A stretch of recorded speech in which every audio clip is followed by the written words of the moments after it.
पुढे आलो सांगा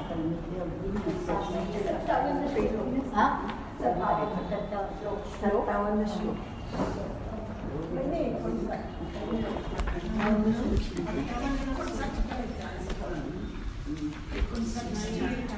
59 येस.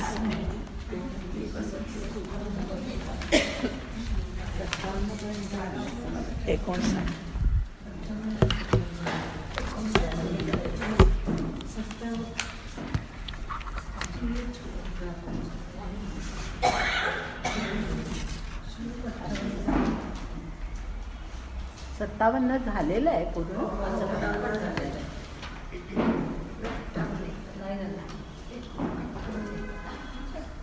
58 नाही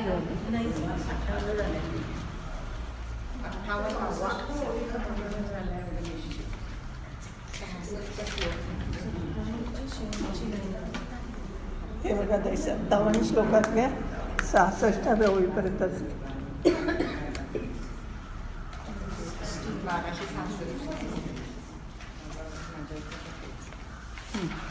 बरं.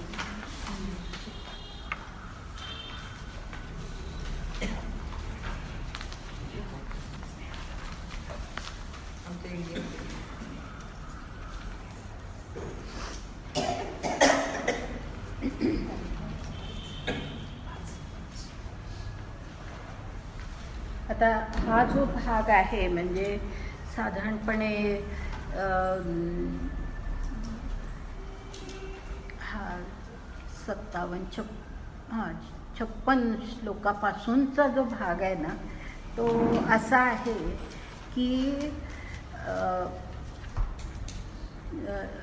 भगवंताच्या मनात असं येतं की मी आत्तापर्यंत जो म्हणजे तुम्हाला आठवते ना हा कर्मयोग आहे हे तर नक्की आठवते कारण कर्मयोग ही त्याच्यातली सर्वात महत्त्वाची कल्पना आहे की क्रमाक्रमाने आपण पुढे जात असतो तर त्याबद्दलचं हे सगळं विवेचन आहे. आणि ते विवेचन करत असताना आता 56वा जो श्लोक आहे तेव्हापासून विचार आता असे आहे की म्हणजे ते ह्याच्यात लिहिलेलं नाही आहे म्हणजे कुठे ओवीत किंवा ह्याच्यामध्ये नाही आहे पण आपण जर अर्थ ऐकून लक्षात घेतला तर असं दिसतं की भगवंताच्या असं मनात आलेलं आहे की जे काही मी सांगतोय अर्जुनाला ते माझ्या अर्जुनाच्या लक्षात आलं आहे की नाही असा विचार त्याच्या मनात येतोय आणि म्हणून तो त्याला पुन्हा एकदा जे काही आत्तापर्यंत सांगितलं ते पुन्हा थोडक्यामध्ये सांगण्याचा प्रयत्न करतोय. कारण काही वेळेला असं म्हणजे हे मी मुद्दाम का सांगते की काही वेळेला असं वाटतं की काय आधी हे सांगितलं आहे पुन्हा का तेच विचार मांडलेत असा विचार येऊ शकतो आणि म्हणून त्याला ते नीट समजलंय की नाही हे करून बघताय भगवंत आणि म्हणून काही गोष्टींचा पुन्हा उल्लेख येतो आणि ते साधारणपणे 56व्या श्लोकापासून तो तशा प्रकारचा विचार आपल्याला दिसतो. आता आपण जिथे आलो तो भाग जर आपण पाहिला तर 66 ओळीपर्यंत असं आहे की त्याच्या आधी पहा ज्या ह्या 57 श्लोकानंतरच्या ज्या ओव्या आहेत ते थोडक्यामध्ये ज्या घेतल्या होत्या तेवढ्याच थोडक्यामध्ये मी वाचते म्हणजे डोक्यामध्ये आपल्या विचार राहतात की त्याच्या पुढे आपण जातोय ते. तर या कारणे गा तुवा सर्व कर्मा आपुलिया माझा स्वरूपी धनंजया संन्यासू कीजे असं म्हटलेलं आहे. संन्यासू ह्याचा अर्थ त्याग असं मी सांगितलेलं होतं की संन्यास ह्याचा चुकीचा अर्थ घेऊ नका की सगळी कर्म सोडायची म्हणजे संन्यास नव्हे तर संन्यास ह्याचा अर्थ की त्या कर्माच्या मध्ये आपल्या ज्या आकांक्षा असतात आणि आपल्यामध्ये जो कर्तृत्वाची भावना असते वगैरे ते सोडायचं आहे तर तो त्याला त्याग म्हटलंय. माझा स्वरूपी म्हणजे तुझी जी कर्म आहेत ती तुझी असं तू मानूच नको तू त्याचा त्याग कर आणि कोणाला कर तर ती ईश्वराला तू अर्पण कर असं आहे. पण पुढचा श्लोक, पुढची ओवी अशी आहे, परी तोची संन्यासू वीरा करणीयेचा झणे करा आत्मविवेकी धरा चित्तवृत्ती हे. म्हणजे तो जो संन्यास करायचा आहे तो जर करणीयेचा झणे करा असं जे म्हटलंय ना त्याच्यामध्ये खूप मोठा अर्थ असा आहे. म्हणजे त्या करणीयेचा ह्या शब्दामध्ये असं अभिप्रेत आहे की तू जो असं वरवर की हां हे भगवंता मी तुझ्यासाठी करतोय असं आपण नुसतं जर तो शाब्दिक किंवा आपलं नुसतंच काहीतरी असा वरवरचा विचार असेल तर तसा म्हणजे कृत्रिम ज्याला म्हणतो असा जर तू विचार करत असशील तर तो मात्र जणे कर, म्हणजे लगेच टाकून दे, असं कृत्रिम भाव मनामध्ये आणू नकोस. जर तसा त्याग करायचा तो कसा आहे की तो मनपूर्वक समर्पण आहे, ते समर्पण आहे. आणि म्हणून ते आत्मविवेकी धरा चित्तवृत्ती हे, म्हणजे आपली चित्तवृत्ती जी आहे ती आत्म्याशी, आत्मा कसा आहे विवेकपूर्ण आहे तर त्या आत्म्याशी ती योग पावलेली असली पाहिजे. आपली वृत्ती ही बाह्य जगातून तिचा म्हणजे त्या बाह्य जगामध्ये ती असता कामा नये, तर ती आत्म्यामध्ये, म्हणजे हे आपण फार आधीपासून पाहत आलोय की बुद्धी कशी असावी तर ती आत्म्यामध्ये योगस्थ असावी. आठवतो तुम्हाला एक श्लोक होता, योगस्थ हा कुरु कर्म आणि संगम त्यक्त्वा धनंजय. तो जो श्लोक होता तिथपासून आपण पाहतोय की योगस्थ बुद्धी म्हणजे काय की आत्म्याशी ती योग पावलेली असली पाहिजे. म्हणजे त्याचा अर्थ की आपण देह आहोत ह्याचा विसर आपल्याला जेव्हा पडतो त्यावेळेला आपण आत्म्याची, मी आत्मा आहे हीच कल्पना मनामध्ये कायमची होते. आणि मग आत्मा आहोत म्हटल्यानंतर आपल्यासाठी आपण कर्म करत नाही, जे कर्म आहे ते आपण आत्मा आणि परमात्मा ह्यांच्यासाठी करतो. त्यानंतर पुढे जे आहे, मग तेणे विवेक बळे आपण पे कर्मा वेगळे माझा स्वरूपी निर्मळे देखील. म्हणजे मग अशा त्या विवेकाने तू काय होशील, आपण पे कर्मा वेगळे, म्हणजे कर्मापासून तू स्वतःला दूर करशील. ह्याचा अर्थ काय की कर्म करायचं, पण कर्म करत असताना सुद्धा माझ्यासाठी हे कर्म आहे हा भाव मनामध्ये ठेवायचा नाही, मी कर्म करतोय हा भाव मनामध्ये ठेवायचा नाही.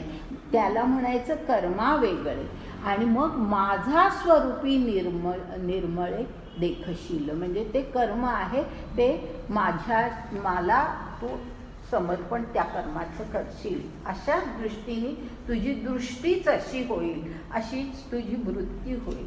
आणि मग पुढे जी आहे, पुढची जी ओवी आहे, आणि कर्माची जन्मभोय प्रकृती जे का आहे आपण या कुणी बहुवे देखसी दूरी. म्हणजे कर्माची जन्मभोय म्हणजे जन्मभूमी. गेल्या वेळेला मी हा शब्द सांगितला होता, जन्मभूमी. कर्माची जन्मभूमी कोण असते तर प्रकृती असते. तर कारण आपल्या प्रकृती ह्याचा अर्थ की आपल्यामध्ये जे 3 गुण आहेत सत्व रज तम त्याप्रमाणे आपण कर्म करत असतो. तर कर्माची जन्मभूमी जी प्रकृती आहे ती आपल्यापेक्षा, म्हणजे आपण आणि आपली प्रकृती ह्याच्यामध्ये तू फरक तुझ्या लक्षात येईल की मी कर्म करत नाही, माझं स्वरूप आत्मा आहे. प्रकृती, माझी प्रकृती जी आहे ती तिच्या गुणानुसार कर्म करते आहे. आणि म्हणून आपण या कुणी बहुवे देखसी दूरी, म्हणजे स्वतःहून तू तिला वेगळं समजशील. म्हणजेच कर्माला वेगळं का समजायचं तर ते कर्म त्या प्रकृतीनुसार घडलेलं असतं, असं इथपर्यंत आले. पण त्याच्या पुढे पुन्हा पुढचा विचार मांडलाय. हा सगळा क्रमयोगच आहे आणि त्यामुळे ह्या आत्ता मांडलेल्या विचाराच्या आता आणखी पुढे भगवंत गेलेत. आणि ते कसे, पुढचा 64वी ओवी कसे, तेथ प्रकृती आपण या वेगळी नुरे धनंजया रूपे विण का छाया जया बरी. म्हणजे रूपापेक्षा छाया काही वेगळी नसते, त्याचप्रमाणे प्रकृती ही काही आपल्याकडून खरं म्हणजे वेगळी नसते, हेही तुझ्या लक्षात येईल. कारण आत्तापर्यंत काय म्हटलं की तू प्रकृतीचं ते कर्म आहे म्हणून ते वेगळं आहे असं तू समजशील. पण आता त्याच्या पुढे भगवान जात आहेत आणि ते म्हणतात की प्रकृती काही वेगळी नाही आहे, वेगळी नुरे, म्हणजे ती आपल्यापेक्षा वेगळी नाही आहे. कारण जशी छाया ही रूपाहून वेगळी नसते, तशीच प्रकृती ही आपणापासून दूर नसते. आणि म्हणजेच आता पुढे पहा, पुढचं काय विचार आहे, ऐसेने प्रकृती नाशू झालिया कर्म संन्यासू निफजेल अनायासू सकारण असं म्हटलंय. म्हणजे मग आता प्रकृती ही आपल्या आत्म्याचाच खरं म्हणजे तो भाग आहे, ती काही फार वेगळी नाही. जसं ईश्वराची प्रकृती हा ईश्वराच्या एकूण स्वरूपापासून ईश्वराची प्रकृती भिन्न नाही आहे. म्हणून तुम्हाला आठवतं मी एकदा सांगितलेलं, मला आठवते की असं म्हटलं जातं की शक्ती विना शिव म्हणजे शव असं म्हटलं जातं. तर शक्ती म्हणजे आपली प्रकृती, तर तिच्याशिवाय शिव हा असूच शकत नाही. त्या प्रकारे प्रकृतीशिवाय आत्मा हा असूच शकत नाही, किंवा परमात्मा सुद्धा प्रकृतीशिवाय असूच शकत नाही. त्याचंच म्हणजे एका नाण्याच्या दोन बाजू असं आपण कल्पना करूया. एक बाजू म्हणजे ईश्वर आहे, दुसरी बाजू म्हणजे प्रकृती आहे.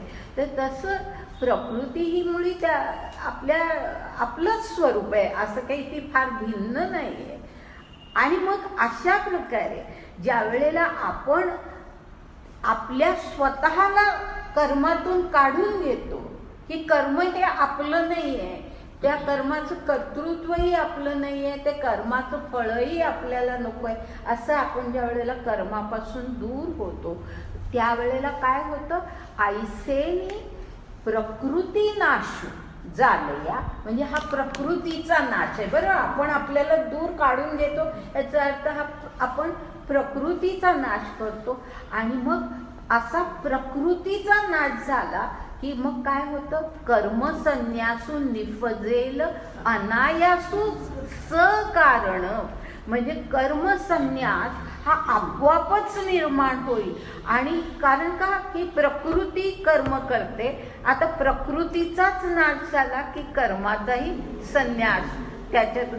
हे तात्विक विचार आहेत, थोडे समजावून घ्यावे लागतात, एकाच एक गुंतलेले आहेत, पण नीट समजावून घ्या की कर्मसन्यास हा आपोआपच त्याच्यातून निर्माण होतो. अनायास म्हणजे अनायास, त्याला काही मुद्दाम काही करावं लागत नाही, आपोआपच ते निर्माण होतो. सकारणू म्हटलंय, सकारणू याचा अर्थ कारण काय कर्माचं, कर्म घडतं त्याचं कारण म्हणजे जर प्रकृती असेल तर आता प्रकृतीचाच नाश झाला की कर्माचाही नाश होतो, म्हणून सकारण असं म्हटलंय. येतंय लक्षात? आपण मध्ये थोडे दिवस गेलेत म्हणून पुन्हा हे मी सगळं समजावून सांगते की प्रकृती नाशू झाली या कर्मसन्यासू निफजेल अनायासू सकारण, कारण प्रकृतीच नाही. मग आता कारणासहित कर्माचं कर्मसन्यास म्हणजे कर्माचा आपण त्याग करतो की आता हे माझं कर्म नाही, असं पूर्णतः आपल्या मनामध्ये विचार निर्माण होतो. मग कर्म जात गेलिया मी आत्मा उरे आपण पया, म्हणजे सगळं कर्म जेव्हा असं नाहीसं होतं तेव्हा शेवटी उरतं काय, आत्माच उरतो. तात्विक विचार आहेत, नीट पुन्हा पाहिजे तर वाचा आणि समजावून घ्या. मी आत्मा उरे आपण पया तेथ बुद्धी घापे करून या पतिव्रता असं म्हटलंय. म्हणजे आता पतिव्रतेचं उदाहरण दिलंय इथे की पतिव्रता जशी पतीशी एकनिष्ठ असते तशी बुद्धी ही आत्म्याशी एकनिष्ठ असते. तर आत्म्याशी ती एकनिष्ठ असते आणि हे आधीपासून सांगितलेलं आहे. 3ऱ्या 4थ्या अध्यायामध्ये हे आलेलं आहे की तुझी बुद्धियोग सांगितलेला आहे. तुम्हाला आठवत असेल तर पहा की बुद्धी योगस्थ व्हायची आहे. कोणाशी योगस्थ व्हायची आहे? आत्म्याशी योगस्थ व्हायचे. योगस्थ हा कुरु कर्माणी असा जो संबंध श्लोक मी समजावून सांगितला होता, अगदी हाताचं म्हणजे त्या ऊर्ध्व रेषेचं उदाहरण देऊन मी जे सगळं सांगितलं होतं. मग ती आता बुद्धी कुठे आहे? ती मनाशी, इंद्रियांशी, बाह्य जगाशी ती आता निगडीत नाही आहे. तर ती बुद्धी आत्म्याशी आणि आत्म्यामुळे परमात्म्याशी ती आता निगडीत झालेली आहे. ते मागचे जे विचार आहेत ते जर आठवले तर ह्याचा अर्थ म्हणजे ती आता एकनिष्ठ आहे पतिव्रतेसारखी. कोणाशी? आत्म्याशी. आणि पुढची ओवी आहे, बुद्धी अनन्य येणे योगे मज माझी जे रिगे ते चित्त चैत्य त्यागे मातेची भजे.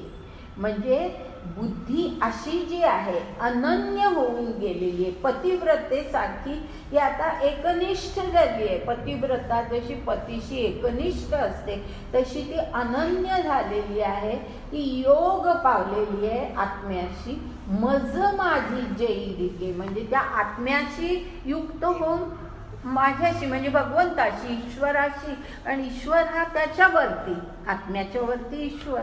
तर त्यामुळे मज माझी जैरिगे म्हणजे ती जशी आत्म्याशी योग पावते तशी ती ईश्वराशी योग पावते. आणि मग त्याच्या पुढे काय होतं? ते चित्त चैत्य त्यागे मातेची भजे असं म्हटलेलं आहे. म्हणजे आपलं जे चित्त असतं, आता मी एकदा मला वाटतं सांगितलं होतं की चित्त आणि मन ह्याच्यामध्ये फरक मी सांगितला होता ना मध्यंतरी, की चित्त आणि मन ह्याच्यात तो आपण खूप वेळेला एका अर्थी वापरतो, पण त्याच्यामध्ये जो थोडा महत्त्वाचा फरक आहे तो असा आहे की मन हे अत्यंत चंचल असतं आणि चित्त ज्याला आपण म्हणतो ते बरंचसं स्थिर असतं.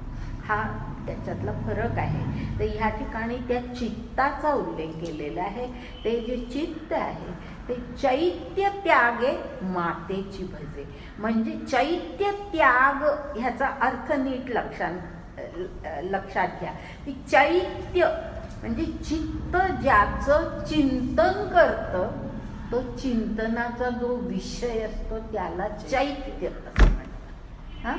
चित्त ज्याचं चिंतन करतं. कोणाचं चिंतन चित्त करतं? एरवी आपलं चित्त जे असतं ते बाहेरच्या सुखांची आपलं चित्त त्याचं चिंतन करत असतं.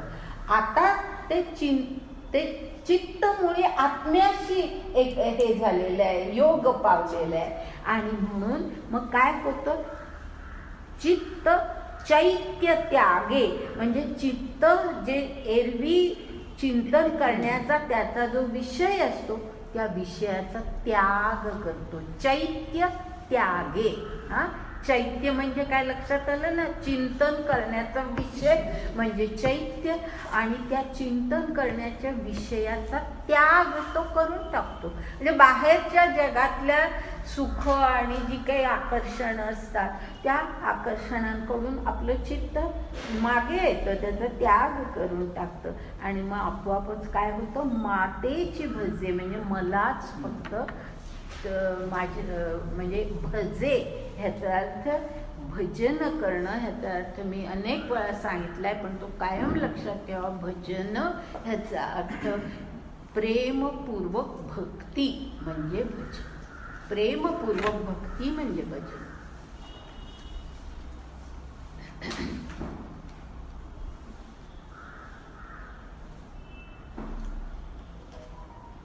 आता पुढची ओवी जी आहे 68वी. ऐसे चैत्य जाते सांडिले चित्त माझा ठाई जडले ठाके तैसे वहिले सर्वदा करी असं म्हटलेलं आहे.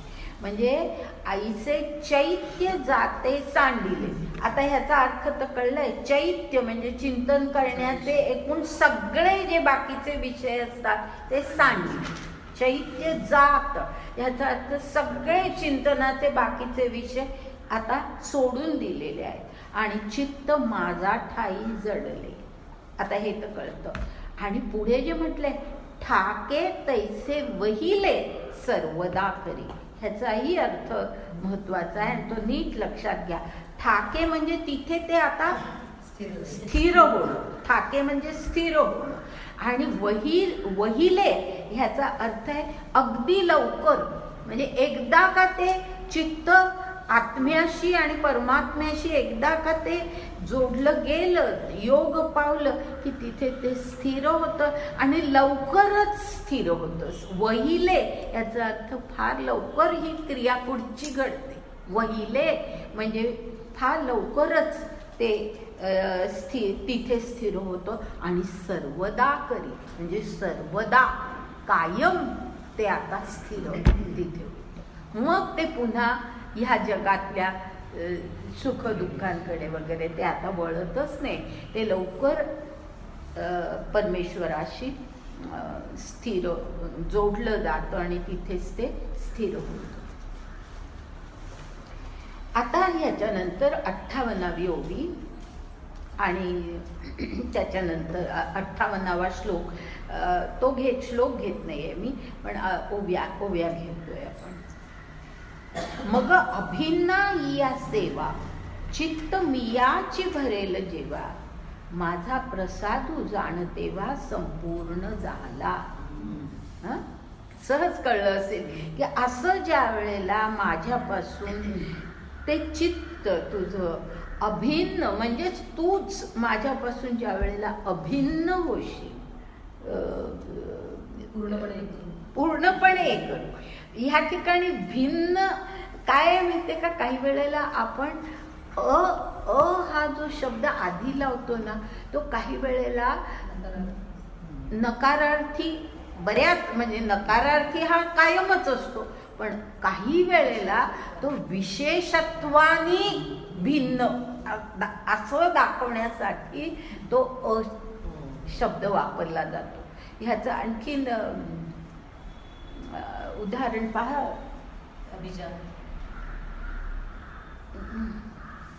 अभिजात अनुतापे तापलो राम.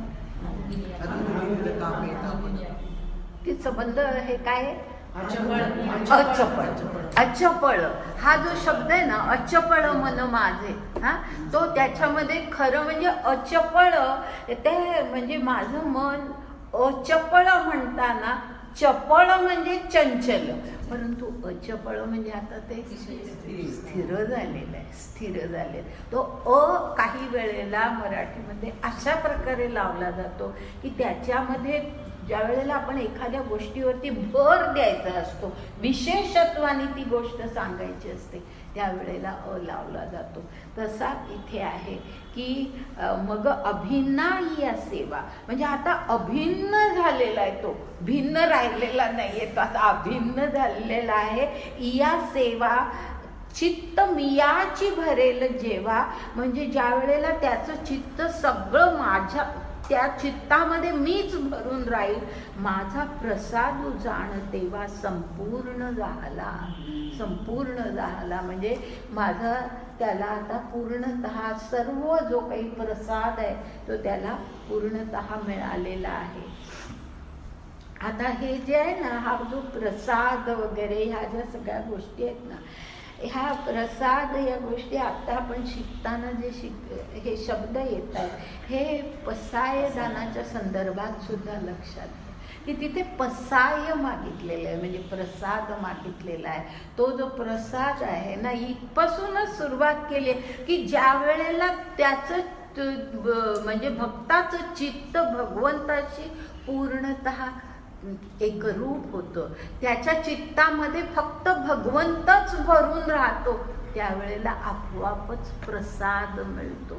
तर हे ज्या वेळेला पसाय ज्ञानेश्वर मागतात, त्यावेळेला ज्ञानेश्वरांची सुद्धा स्थिती तीच झालेली होती.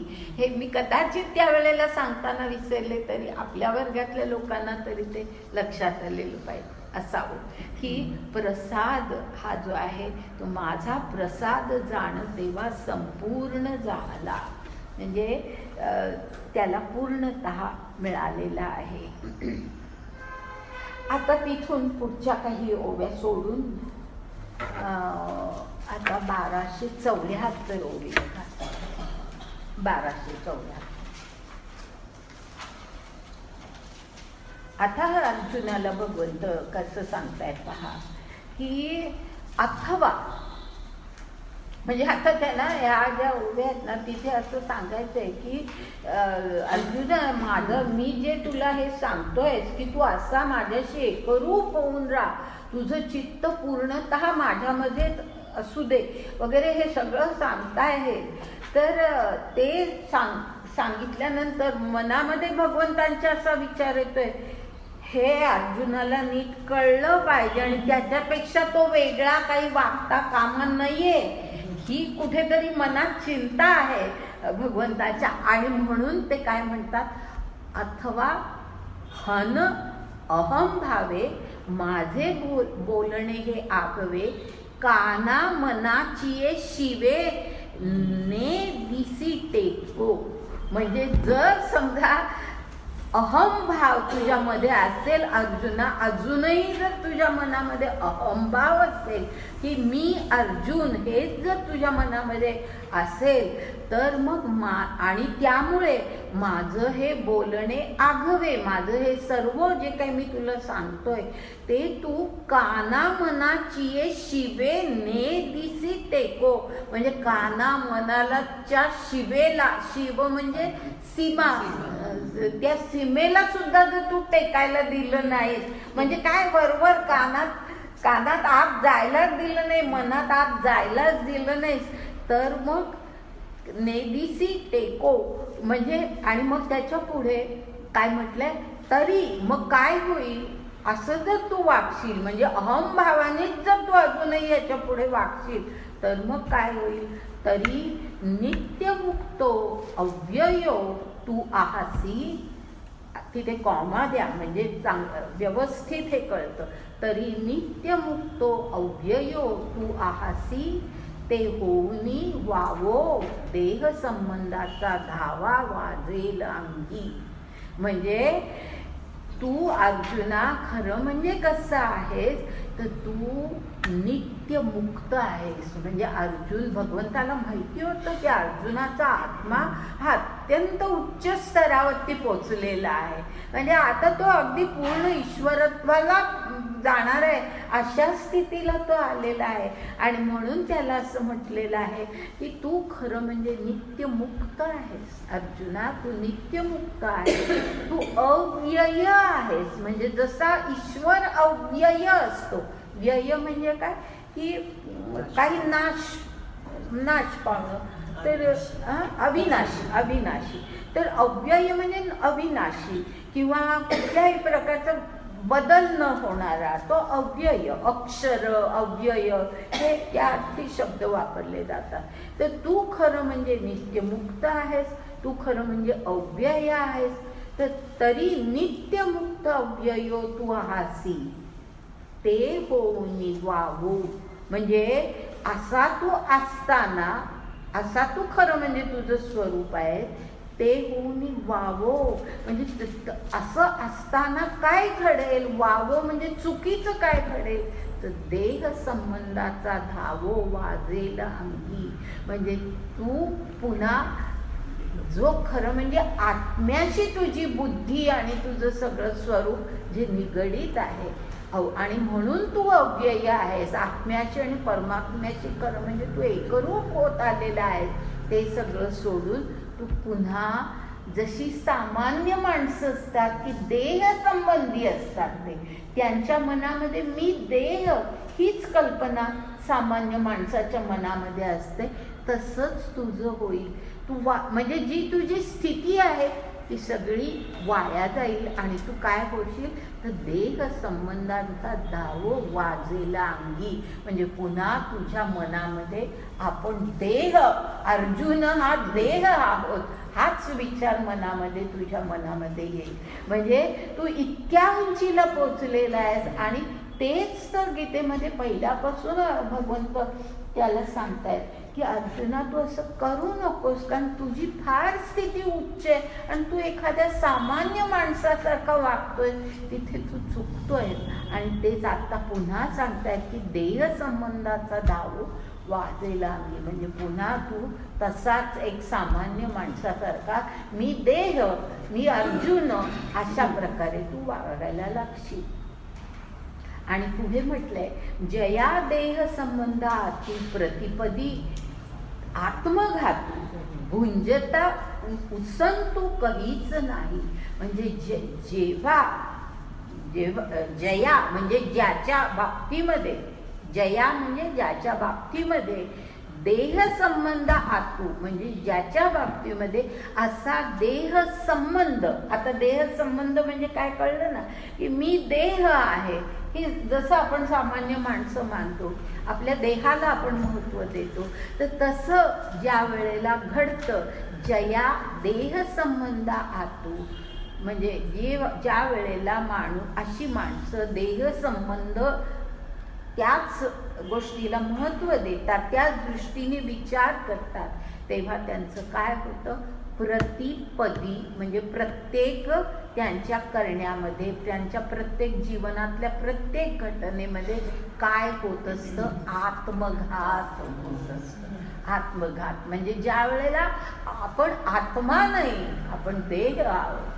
हा विचार मनामध्ये कायम असतो, त्यावेळेला आपण आत्मघात करून घेत असतो. आणि तो आत्मघात कसा असतो, भुंजता उसंतू कहीच नाही. म्हणजे असा आत्मघात झाला की त्याचे जे काही घाव मग जीवनामध्ये सोसावे लागतात, त्याला उसंतच नसते, उसंत नसते. म्हणजे आपण त्याच्यातून सुटतच नाही. आत्मघातातून आपण एकातून दुसऱ्या, दुसऱ्यातून तिसऱ्यात आपण अडकत जातो. तर आत्मघातामध्ये उसंत मग राहतच नाही. किती सुंदर विचार आणि किती छान शब्दामध्ये मांडलेले आहेत. आता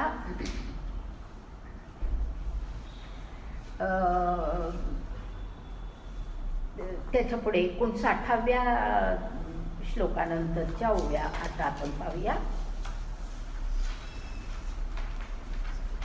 पहिली म्हणजे 78वी जी ओवी आहे ती अशी आहे, पथ्य द्वेषिया पोषी ज्वरू का दीप द्वेषिया अंधकारू, विवेक द्वेषे अहंकारू पोषुनी तैसा.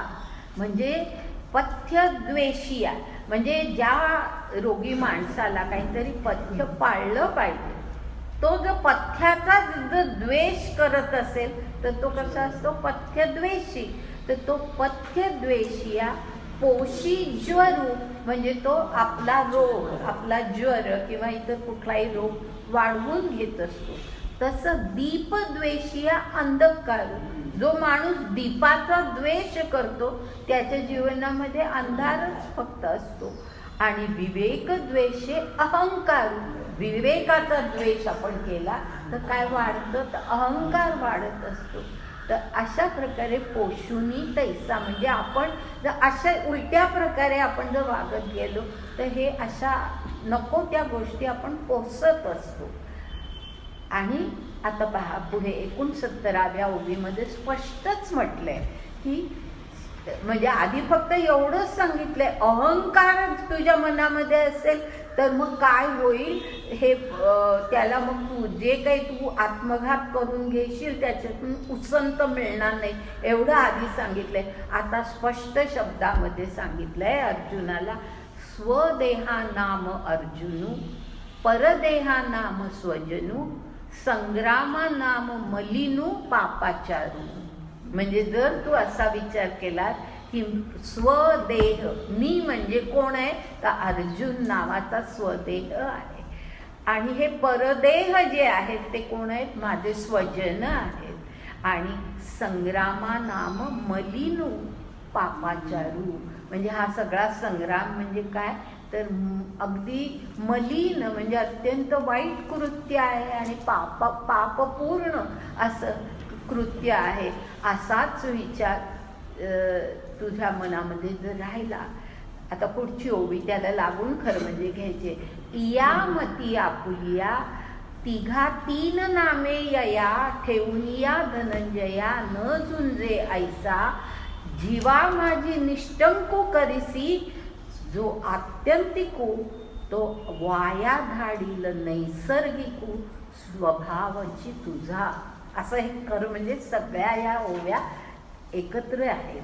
तर इथे काय म्हटलंय, इयामती आपुलिया, म्हणजे ही जी आता सांगितलं की स्वतःच्या देहाला अर्जुन हा म्हणजे मी, हे माझे शरण, आणि हे युद्ध म्हणजे पापाचार, अशा बुद्धी, अशी जर तुझी बुद्धी असेल आणि या बुद्धीने तिघा तीन नामे यया ठेवून या धनंजया, म्हणजे ही 3 नामं तू दिलेली आहेस की मी अर्जुन, हे माझे स्वजन आणि हे युद्ध म्हणजे पापाचं, अशी 3 नावं जर तू देऊन न झुंजे ऐसा, म्हणजे मी युद्ध करणार नाही, जे अर्जुनाने पहिल्यांदा सांगितलंय, न झुंजे ऐसा जीवा माझी निष्टंकू करिसी. निष्टंकू ह्याचा अर्थ निश्चय, निश्चय.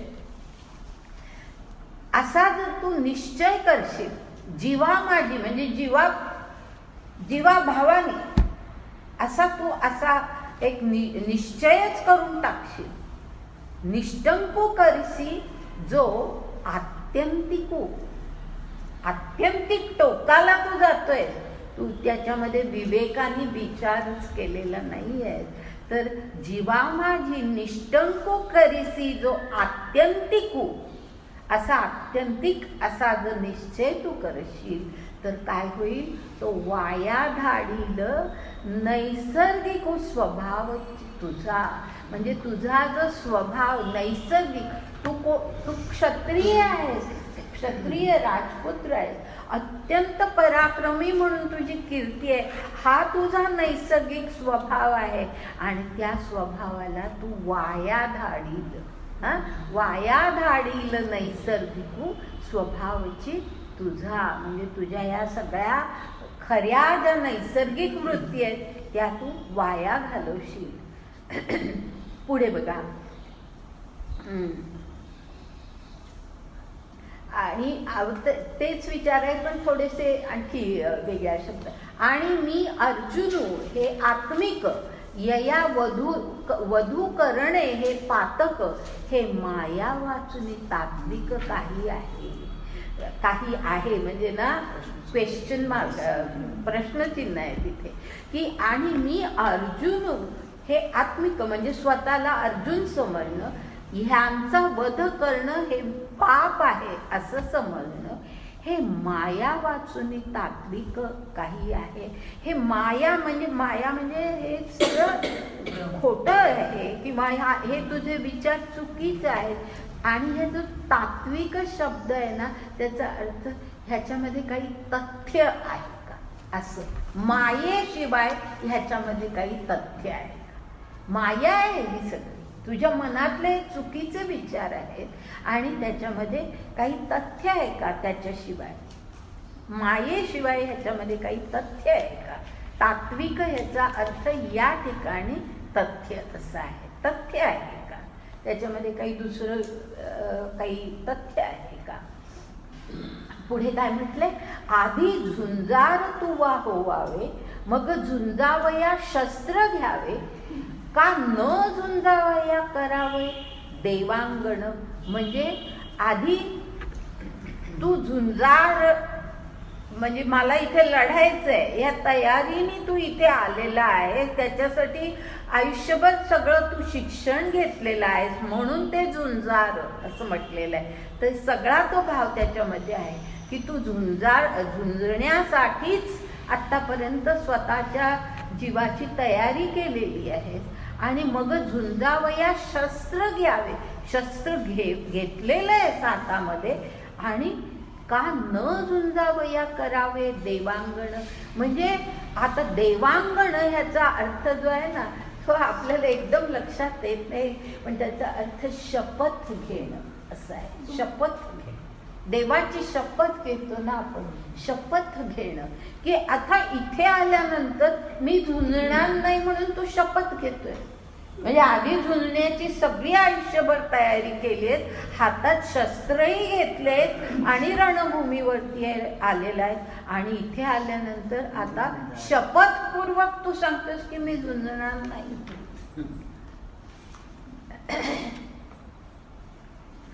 आता मधली एक ओवी सोडते आणि पुढे 85 ओवी घेते. तरी न झुंजे ऐसे निष्टंकीसी जे मानसे ते प्रकृती अनाविसे करविलची. म्हणजे आता तू जे काही म्हणतोय निष्टंकीसी म्हणजे अगदी निश्चयपूर्वक तू मनाने निश्चय करून सांगतोय की मी झुंजणार नाही. पण अर्जुना लक्षात घे, ते प्रकृती अनारिसे म्हणजे आपोआप तुझी जी प्रकृती आहे म्हणजे आपोआप म्हणण्यापेक्षा अगतिकपणे काय होईल तर तुझी प्रकृती ते कार्य तुझ्याकडून करविलची. म्हणजे तुझी जी प्रकृती आहे ती अगतिकपणे तुला ते कार्य करायलाच लावेल. असं आपण विचार करून बघा. आपण म्हणजे पुढच्या ओव्या पाहणार आहोत, पण आपण विचार करून बघा की खरोखर जर समजा असं घडलं असतं की अर्जुनाने आता नाही आपण लढायचं म्हणून तिथून निघून जातोय अर्जुन आणि तो पुढे जातोय आणि त्याला दिसतंय की युद्ध तर चालू आहे आणि कारण युद्ध थांबणार नाहीये, ती तर ईश्वराची योजना आहे. ते युद्ध तर काही थांबणार नाहीये आणि हे ईश्वराने आधीपासून सांगितले, 11व्या अध्यायातही सांगितलेलं आहे की तू लढ नाही तर लढू नको, हे युद्ध होणारच आहे. तर असं युद्ध तर होत राहील. आणि जर त्याला असं डोळ्यांनी दिसेल निघून जाताना की आपले सैनिक मरतायत, आपले भाऊ ह्याच्यामध्ये हे होत आहेत, हे जर त्याला डोळ्यांनी दिसलं असतं तर अर्जुनाने काय केलं असतं? अर्जुन परत आलाच असता. कारण प्रकृती आहे त्याची जी प्रकृती आहे, क्षत्रिय प्रकृती आहे, ती प्रकृती त्याला अगतिकपणे त्या युद्ध करायलाच लावेल असं भगवंतानी ह्या ठिकाणी म्हटलंय. म्हणजे तू प्रकृती विरुद्ध कितीही निश्चय कर तरी त्याला काही हे नाही, त्याचा काही उपयोग होणार नाही. तुझी प्रकृती आहे ती आणि ती तुला तसं कार्य करायलाच लागेल. आता 60व्या श्लोकानंतरच्या ओव्या बघा. पहिली एक ओवी सोडते आणि 87 ओवी घेते. तेच आहे म्हणून पहिली ओवी सोडते. 87 ओवी जरा जास्ती चांगली आहे. का साळीचा कणू म्हणे. पहा आता प्रकृती कशी कार्य करते हे इतक्या सुंदर शब्दामध्ये ज्ञानदेवांनी मांडले. का साळीचा कणू म्हणे मी नुगवे साळीपणे तरी आहे आन करणे स्वभावासी. म्हणजे जर समजा साळ म्हणजे काय तांदूळ, तांदळाच्या कणाने ठरवलं की मी तांदूळ म्हणून उगवणार नाही, मी गहू म्हणून उगवणार, असं जर त्यांनी ठरवलं तर ते शक्य तरी होणार आहे का? ते म्हणजे दुसरं काही करणं, आपल्या नैसर्गिक वृत्तीच्या पेक्षा दुसरं काही करणं हे शक्यच होणार नाही. तैसा क्षात्र संस्कार सिद्धा प्रकृती धाडिलासी प्रबुद्धा आता नुठी म्हणसी हा धांदा परी उठविजसीची तू. म्हणजे काय की क्षात्र संस्कार सिद्धा म्हणजे तू कसा आहे तर क्षत्रिय म्हणून तुझ्यावर सगळे संस्कार झालेला असा सिद्ध तू आहेस. क्षात्र संस्काराने तू सिद्ध झालेला आहेस. आणि शिवाय प्रकृती धाडिलासी प्रबुद्धा म्हणजे प्रबुद्धा हे अर्जुनाला म्हटलेलं आहे की तुला कसं प्रबुद्धा म्हणजे अरे बुद्धिमान अर्जुना लक्षात घे की प्रकृतीने सुद्धा तेच गुण तुझ्यामध्ये निर्माण केलेले आहेत. आणि आता नुठी म्हणजे मी न उठी, नुठी म्हणजे न उठी, मी आता उठणार नाही, मी शस्त्र हातात घेणार नाही. आता नुठी म्हणसी हा धांदा. धांदा याचा अर्थ पुन्हा निश्चय असा आहे. धांदा म्हणजे निश्चय. असा जर समजा पुन्हा तू निश्चय करशील मी नाही उठणार, कारण खाली बसलाय अर्जुन, अजूनही खाली बसलेला आहे, तर मी उठणार नाही असा धांदा जरी तू म्हणजे असा निश्चय जर तू करशील तरी उठविजशी, म्हणजे ती प्रकृती आणि तुझी जी काही तुझ्यावरती झालेले संस्कार आहेत ते तुला उठवतीलच. पुढची ओवी बघा. शौर्य तेज दक्षता एवमादिक पंडुसुता गुण दिधले जन्मता प्रकृती तुझ. सोपं आहे ना, आता काही सांगण्यासारखं नाही. ही असे गुण शौर्य तेज दक्षता हे जे क्षत्रियाला आवश्यक आहेत ते सगळे गुण तुला पंडुसुता म्हणजे अर्जुना तुला दिले, प्रकृतीने दिलेलेच आहेत. तरी तयाची या समवाया अनुरूप धनंजया न करिता उगलिया नयेद असा, म्हणजे त्याप्रमाणे तयाची या समवाया अनुरूप धनंजया, समवाया अनुरूप हे एकत्र घ्यायचं. त्याचा अर्थ असा की त्याप्रमाणे कृती न करता किंवा त्याप्रमाणे वर्तन न करिता उगलिया नयेल, म्हणजे असा तू राहू शकशील का? प्रमाणे वर्तन न करता तू राहू शकशील का, असा प्रश्न त्या ठिकाणी पुन्हा केलेला आहे. तू असं राहू शकशील का? म्हणून या पुढची ओवी. म्हणून या तिही गुणी बांधलासी तू कोदंड पाणी, त्रिशुद्धी निघसी वाहणी क्षात्राची या. म्हणून अर्जुना, जे सत्व रज तम हे जे गुण आहेत त्या 3 गुणांनी त्या तू बांधलेला आहेस. आणि कोदंड पाणी, याचा अर्थ कोदंड म्हणजे धनुष्य आणि पाणी म्हणजे ज्याच्या हातामध्ये धनुष्य आहे असा कोदंड पाणी. तर ज्याच्या हातामध्ये धनुष्य आहे अशा कोदंड पाणी अर्जुना, त्रिशुद्धी निगसी वाहणी क्षात्राची, म्हणजे त्रिशुद्धी हा शब्द आधी अनेक वेळा येऊन गेला आणि त्याचा अर्थ असा आहे की मी तुला त्रिवार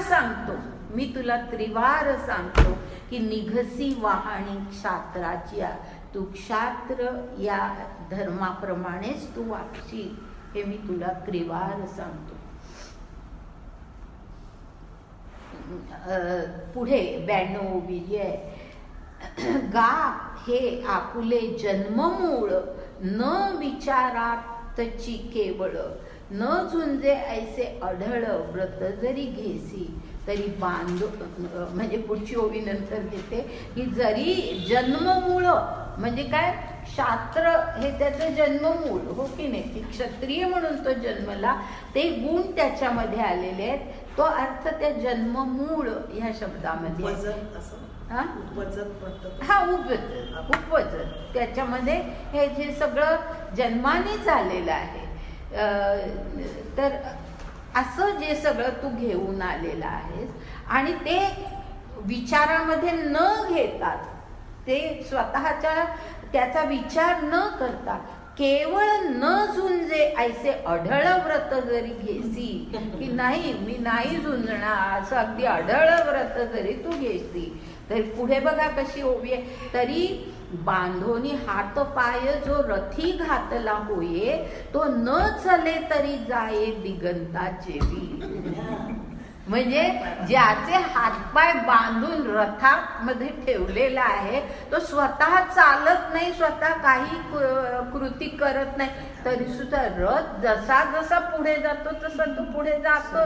तसं तुझं होणार आहे की तुझे हे गुण घेऊनच तू जन्माला आलेला आहे, त्यामुळे तुझ्या गुणांप्रमाणे तू तसा वागणारच आहेस.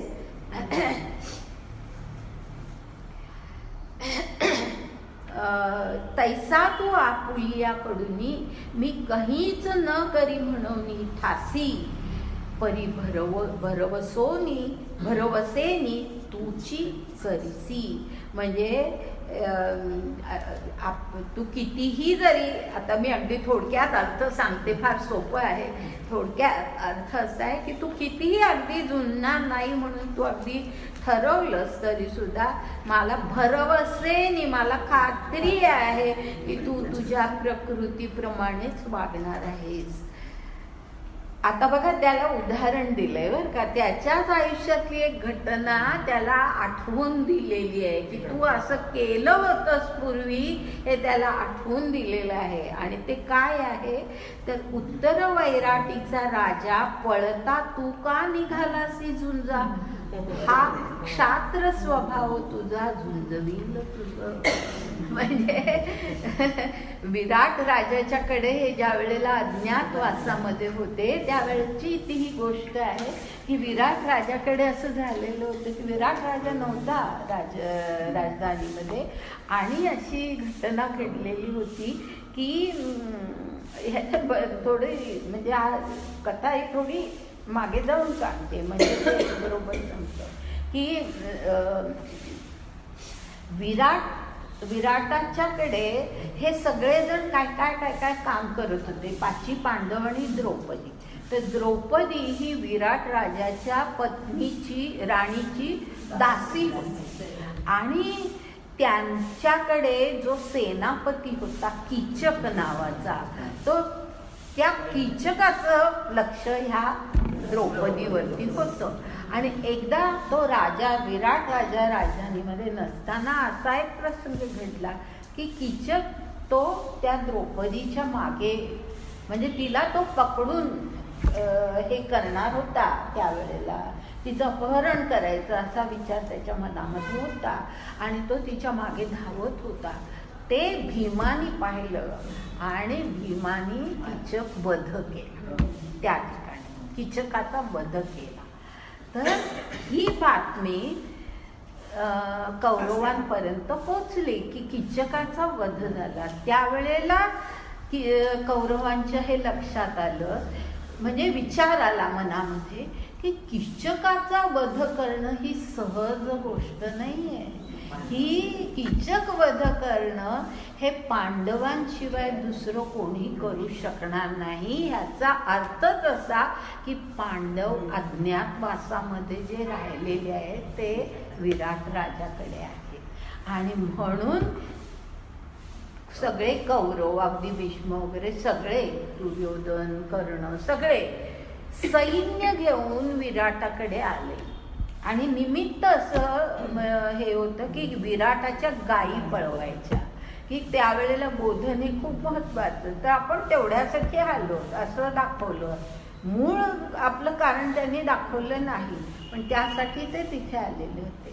आणि ते येत आहेत असं कळल्यानंतर विराटाचा जो पुत्र, उत्तर त्याचं नाव, तर तो जो होता तो म्हणाला, अरे मला सारथी नाही आहे, नाहीतर मी ह्या सगळ्यांचा केव्हाच पराभव करू शकलो असतो.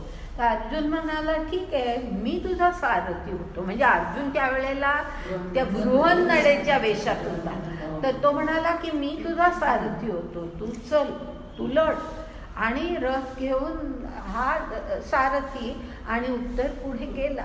आणि पुढे गेल्यानंतर त्या सगळ्या सैन्याला बघून उत्तर भयंकर घाबरला आणि घाबरून तो मागे परत आला की नाही, आपल्याच्यानी हे लढणं, भीष्म आणि हे सगळे असे सगळे पाहून, द्रोण, भीष्मांना सगळ्यांना पाहून तो घाबरला आणि तो मागे यायला लागला. त्यावेळेला यांनी आपला तो बृहन्नडेचा वेश टाकून दिला. विचारही केला नाही की आपलं म्हणजे अज्ञातवासाचा काळ पूर्ण झालाय की नाही. कारण जर समजा झाला नसता तर त्यांना पुन्हा सगळा तो काय वनवास आणि अज्ञातवास ते सगळं त्यांना पुन्हा करावं लागलं असतं. पण त्यांनी तो विचारही केला नाही. विराटाचं रक्षण करणं हे जास्त महत्त्वाचं वाटलं. आणि म्हणून तो त्याला म्हणाला, उत्तर जो होता त्याला, राजपुत्राला म्हणाला की तू आता सारथी हो आणि मी लढतो त्यांच्याशी. आणि सगळ्या कौरव सैन्याशी तो लढला आणि त्यांना पराभूत केलं. अशी ती कथा आहे.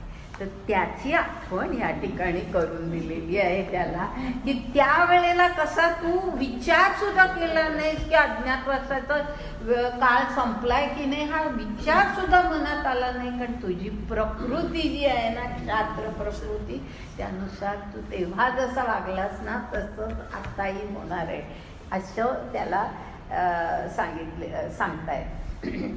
म्हणून मी ती कथा सांगितली. कुठे गेलं? हां, उत्तर वैराटीचा राजा पळता म्हणजे तो हा राजपुत्र पळाला होता.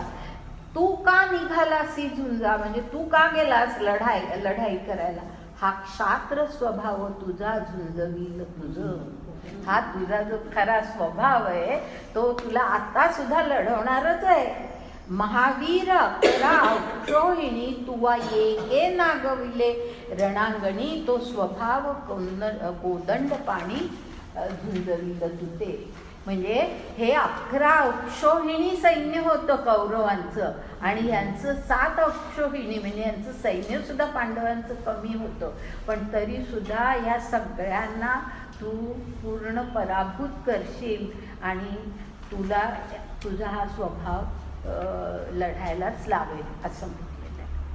आता पुढे 61 ओवीनंतरच्या ओव्यांमध्ये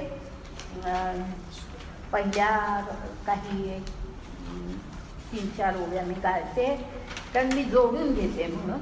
आता 1303 ओवी आहे. 1303 ही ओवी, 1303 जी ओवी आहे ती अशी आहे.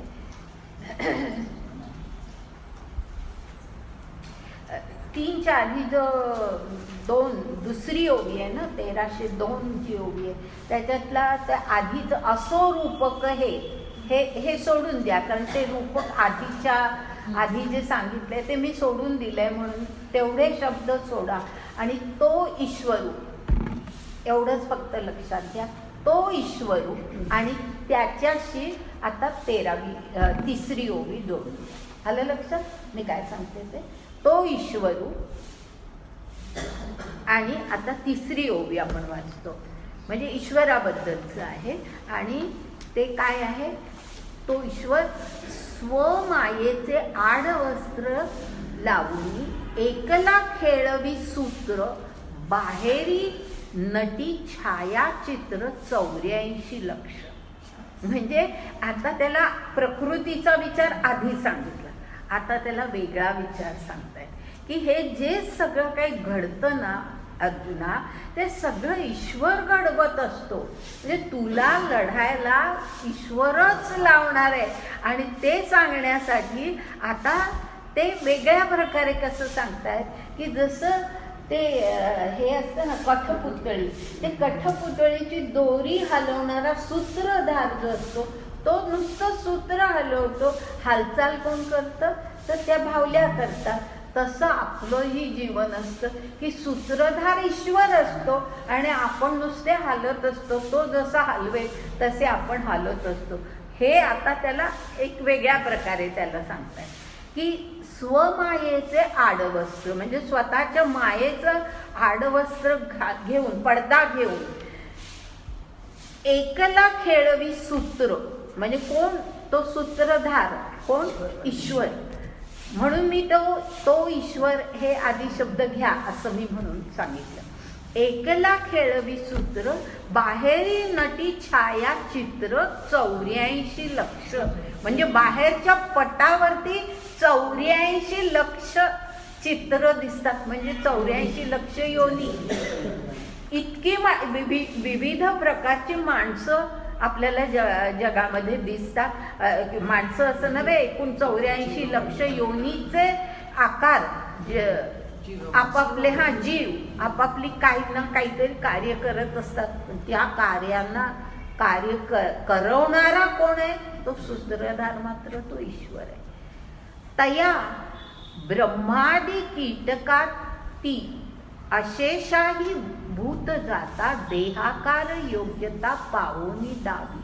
म्हणजे ब्रह्मापासून ते कीटकापर्यंत अशेषही भूत जाता, म्हणजे सगळी भूत मात्र देहाकार योग्यता पावोनी दावी, म्हणजे त्यांना देहाकार योग्यता, म्हणजे देह म्हणून या जगामध्ये ते असतात. तेथ जे देह जया पुढे अनुरूपपणे मांडे ते भूत तिये आरुढे हे मी म्हणवनी.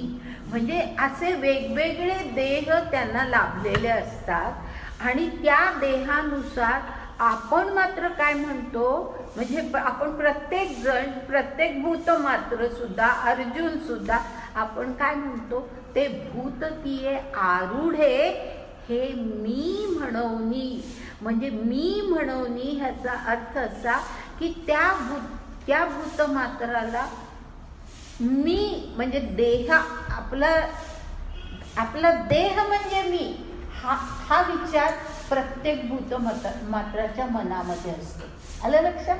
की तो लक्षातच घेत नाही की आपल्याला हलवणारा सूत्रधार एकच आहे, हे लक्षात घेत नाही. प्रत्येक जण समजतो की मी करतोय. अर्जुन सुद्धा म्हणतोय की मी वध करणार आहे आणि त्याचं पाप मला लागणार आहे. आपण सुद्धा सगळेजण म्हणतो की मी हे करतो. मी हे करत नाही असं म्हणणारे तुकारामांसारखे. बरोबर आहे ना? की माझी या बळे नाही मी बोलत सखा कृपावंत वाचा त्याची, हे म्हणायला तुकारामांच्या स्थितीला आपल्याला पोचावं लागतं. आपण तसे नसतो. तर म्हणून इथे म्हटलंय आरुढे. आरुढे याचा अर्थ की त्याच्या अहंकार, मनामध्ये अहंकारावरती आरूढ होतो आपण प्रत्येक माणसं. प्रत्येक जीव, माणसंच असं नाही, प्रत्येक जीव हा अहंकारावरती आरूढ होतो. अगदी प्राणी, कीटक सुद्धा, त्यांच्यामध्ये सुद्धा अहंकार असतो. आता त्याच्यानंतर तिथून पुढची 8वी ओवी घेऊया.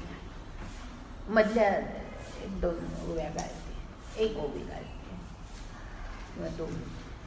8वी ओवी घेऊया. ऐसे मी शरीराकारी, यंत्री आहे ना ते, ऐसे मी शरीराकारी यंत्री भूते अवधारी, वाहुनी हालवी दोरी प्राचीनाची. आता हा जो प्राचीन शब्द आहे ना, ह्याचा अर्थ या ठिकाणी प्रारब्ध असा आहे. प्राचीन चुकीचा अर्थ घेऊ नका, ह्या ठिकाणी प्रारब्ध असा आहे. प्राचीन म्हणजे त्यांचा प्राचीन काळी त्यांनी जे काही केलं त्यानुसार जे प्रारब्ध प्राप्त झालेलं आहे, तर ते प्रारब्ध असा त्याचा अर्थ आहे. ऐसे मी शरीराकारी यंत्री भूते अवधारी, वाहुनी हलवी दोरी प्राचीनाची. म्हणजे जणू काही एखाद्या यंत्रावरती ही सगळी भूत मात्र अशी आहेत, 84 लक्ष योनी सगळ्या एका यंत्रावरती घातलेल्या आहेत आणि त्या यंत्र हलवतोय कोण, तर ईश्वर हलवतोय. म्हणजे एका यंत्रावरती घालून सगळ्यांना तो हलवतो आहे. वाहुनी हालवी दोरी प्राचीनाची. आता दोरी म्हटलंय ते पुन्हा ते कठपुतळीचं उदाहरण आहे म्हणून. आणि त्यांच्या तो जो प्रारब्ध शब्द आहे त्यालाही अर्थ आहे या ठिकाणी. त्यांच्या प्रारब्धाप्रमाणे त्यांना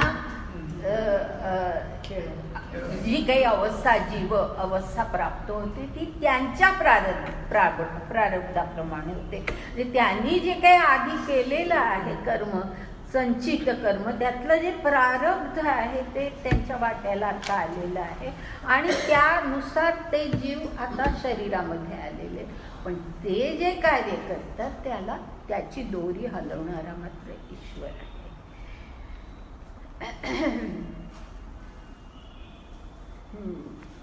आता त्याच्यानंतर 11वी ओवी.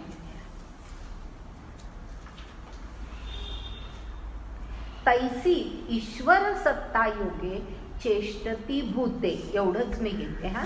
तैसी ईश्वर सत्ता योगे चेष्टती भूते. म्हणजे तेवढंच आपल्याला ह्याच्याशी जोडून घेता येईल म्हणून मी फक्त तेवढं घेतलंय की सत्ता ईश्वराची आणि भूत मात्र चेष्टती म्हणजे क्रिया करते.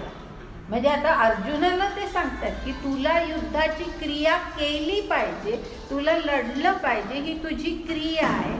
पण ते ठरवणारा कोण आहे? ईश्वर आहे. हे असं अशा प्रकारे सांगितले.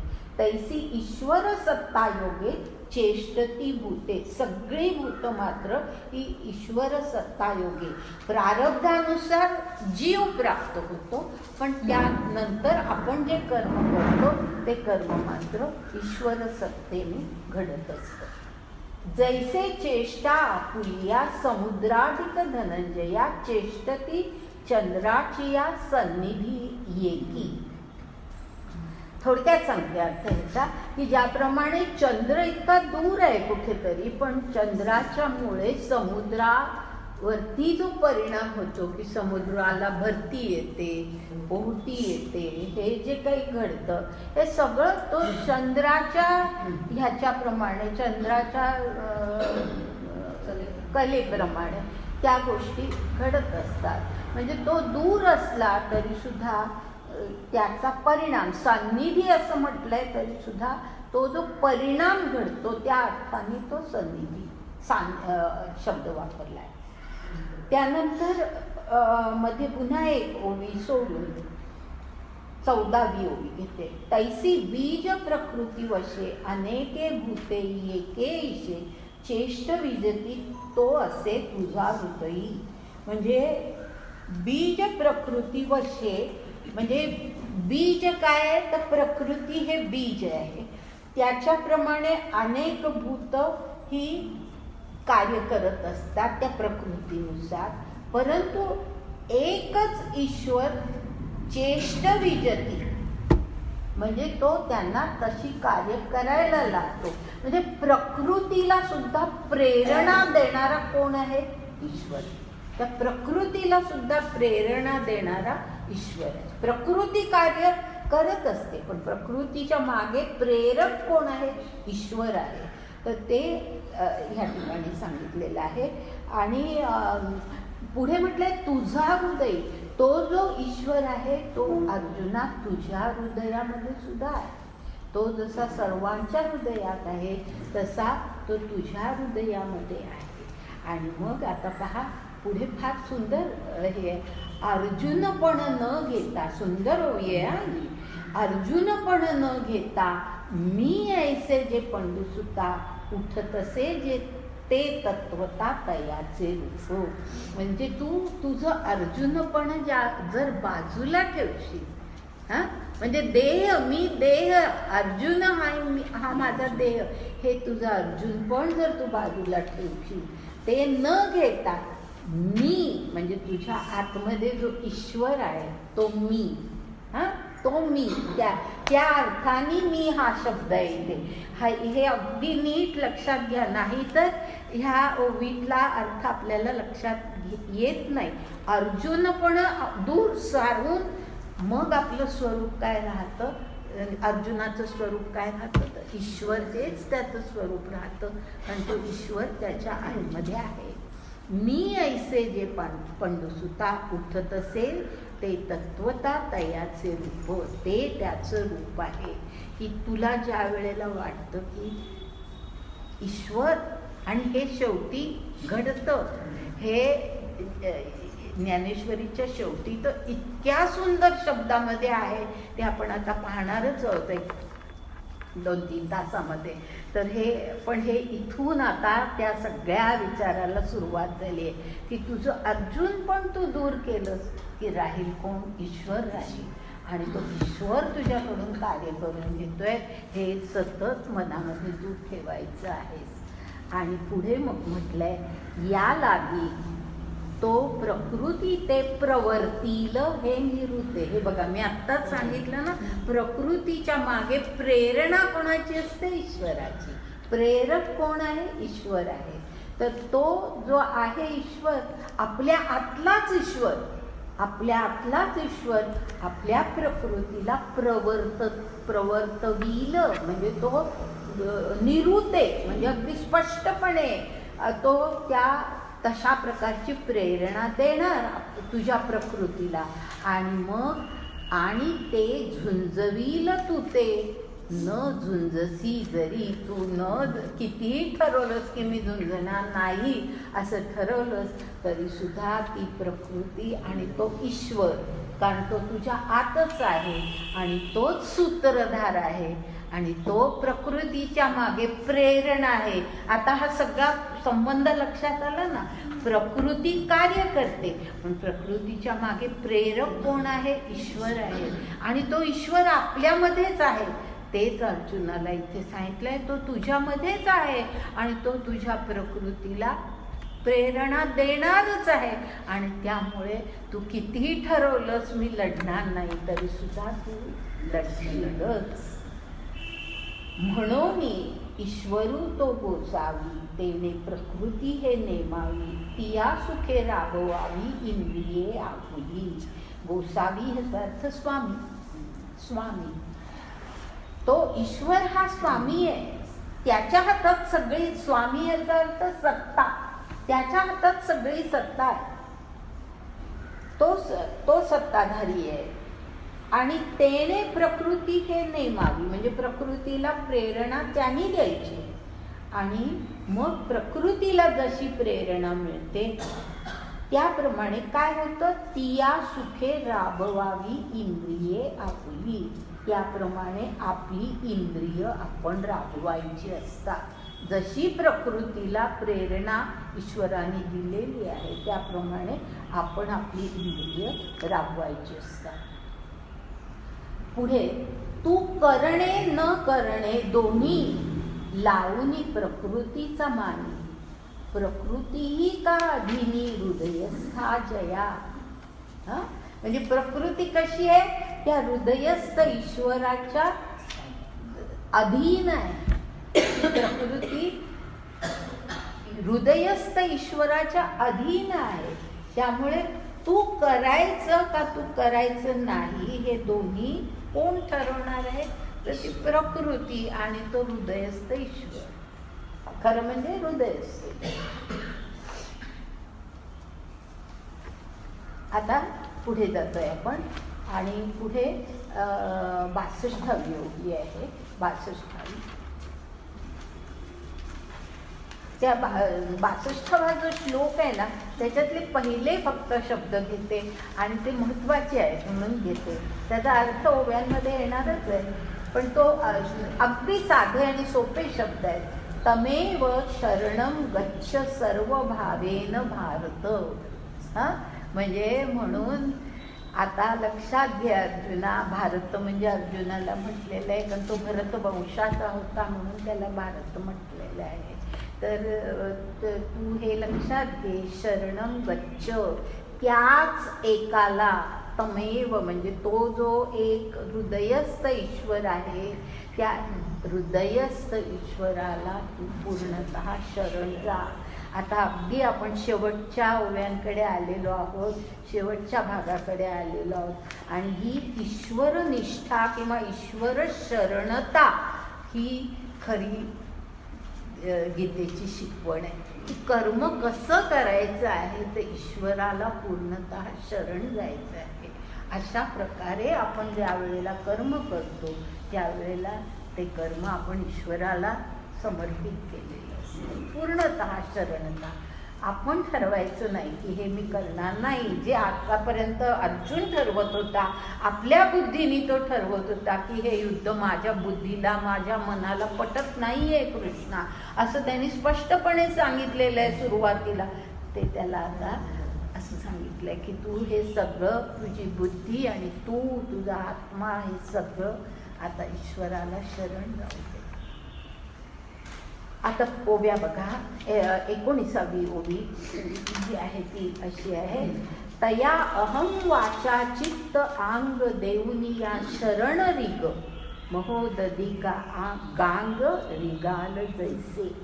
म्हणजे त्या ईश्वराला तुझ्यातला जो अहम आहे, तुझी जी वाचा आहे, तुझं जे चित्त आहे, तुझं जे अंग आहे म्हणजे सगळं अहंकार आणि सगळं जे काही तुझं आहे ते सगळं देऊनी या शरण रिग म्हणजे त्याला तू पूर्णतः शरण जा.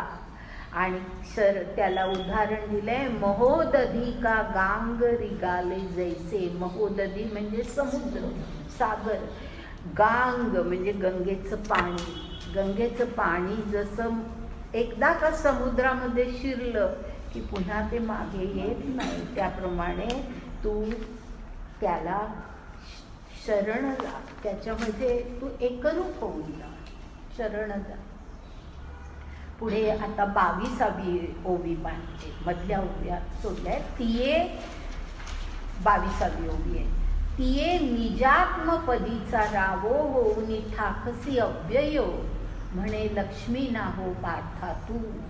म्हणजे आता तू असं केलंस की काय होईल. तिये याचा अर्थ की असं केल्यानंतर काय होईल, तर निजात्मपदीचा रावो म्हणजे स्वतःच्या आत्म्याचा तू राजा होशील.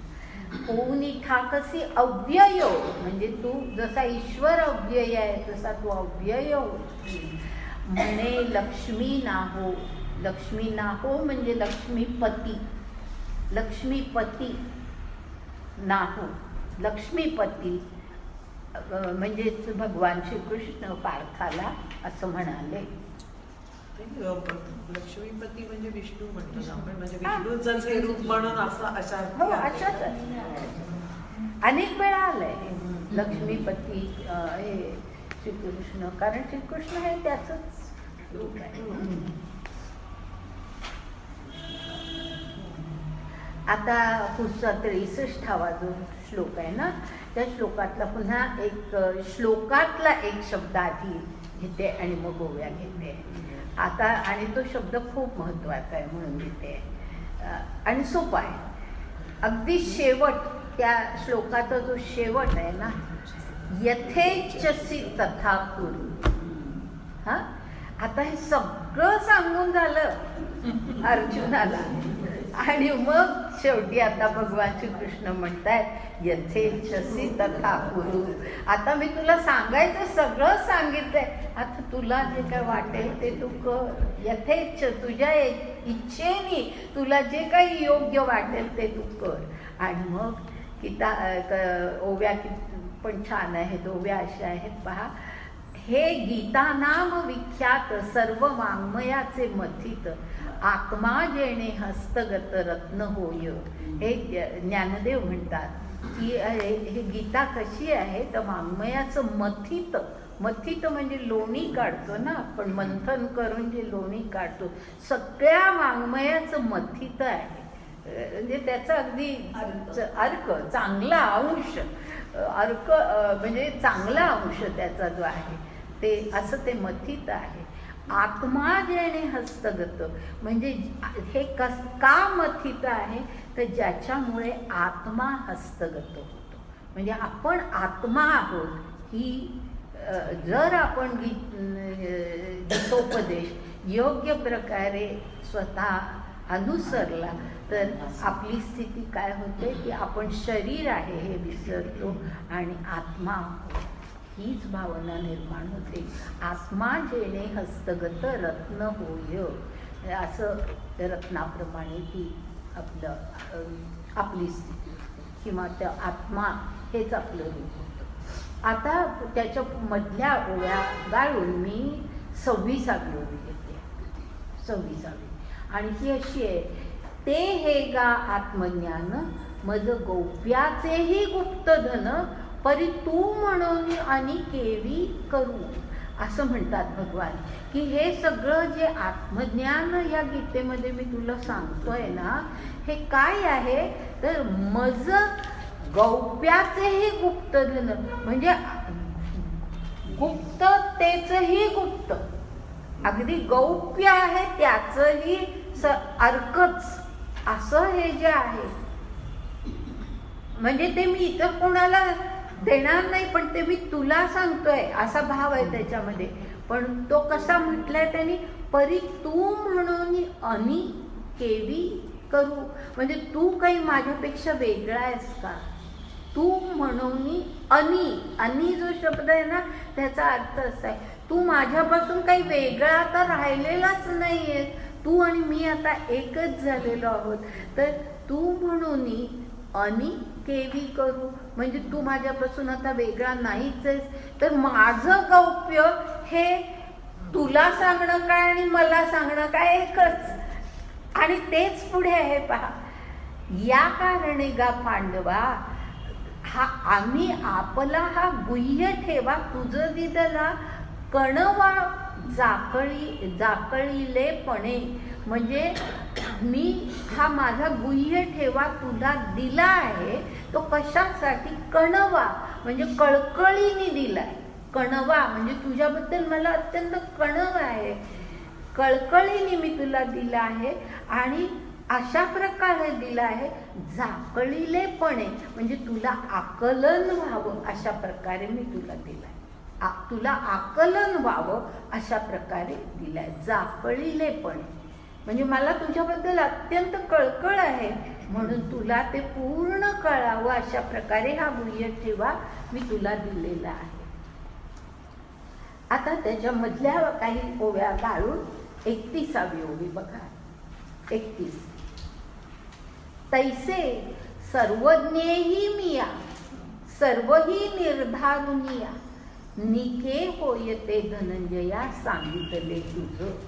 म्हणजे आता भगवान काय म्हणतात, तैसे सर्वज्ञेही मिया, म्हणजे मी कसं आहे तर मी सर्वज्ञ आहे. भगवंत म्हणतायत की मी सर्वज्ञ आहे, पण तरीही सर्वही निर्धारुनिया, म्हणजे मी सर्वज्ञ आहे, मी सगळं काही जाणतो.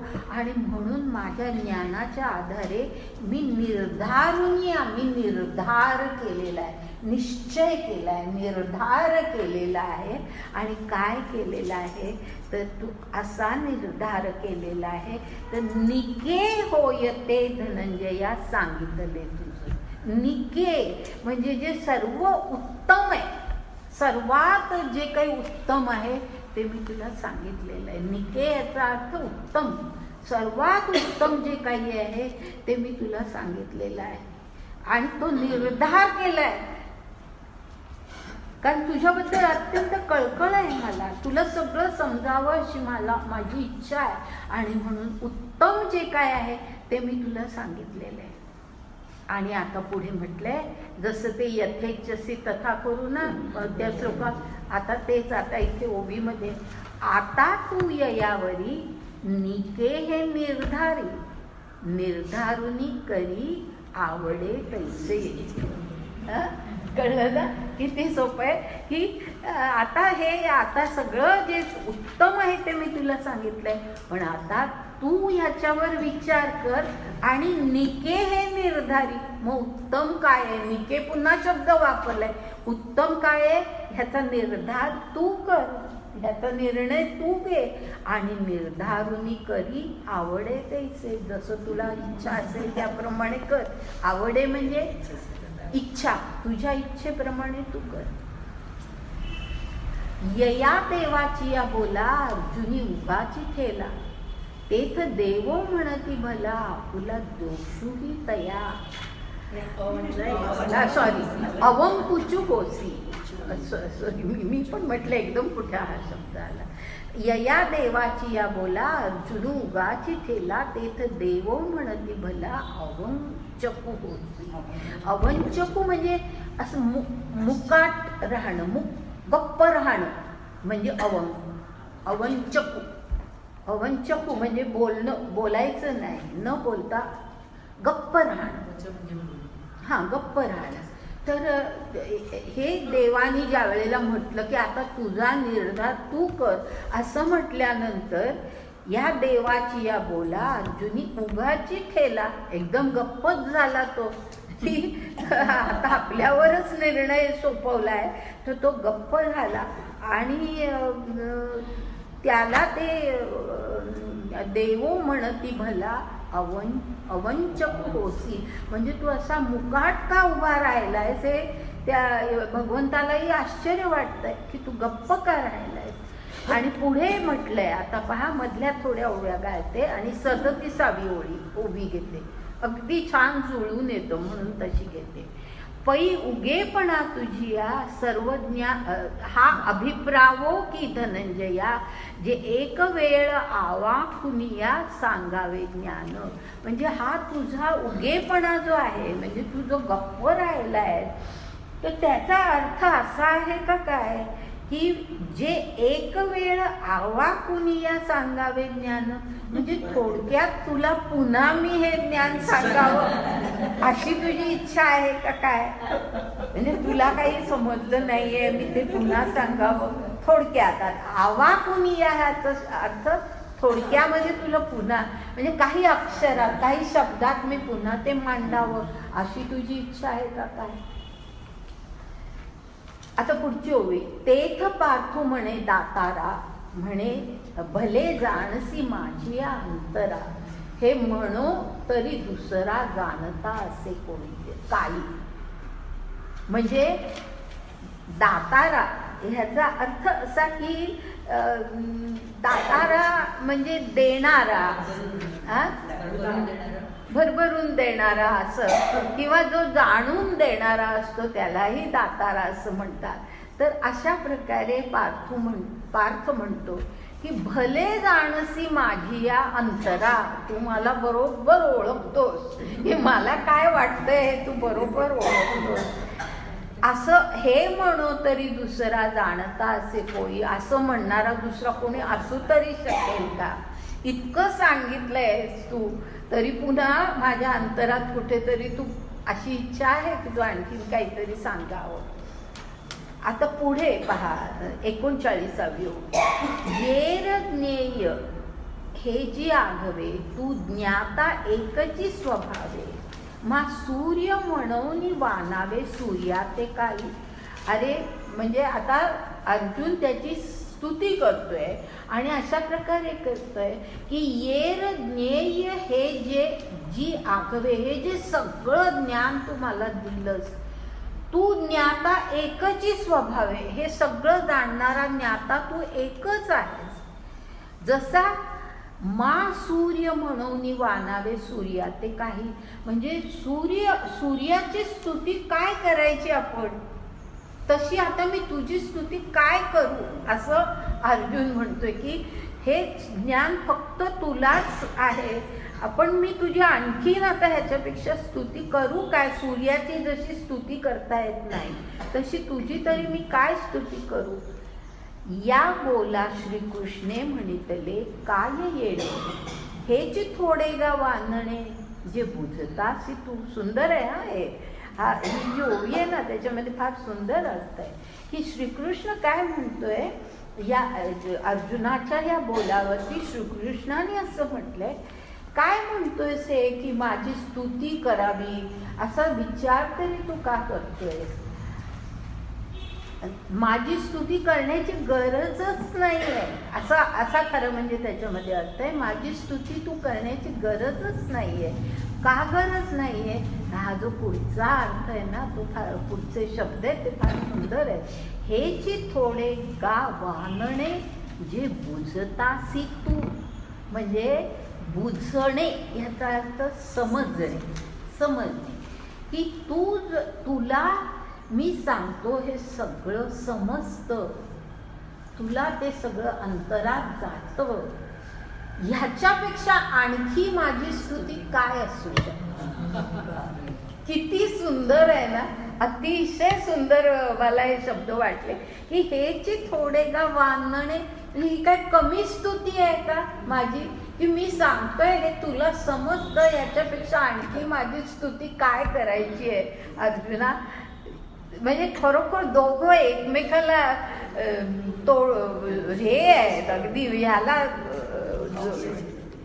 थोडीच तोड आहे. काय करायचं, थांबायचं, थोडं घेऊया ना. चालेल तुमचं,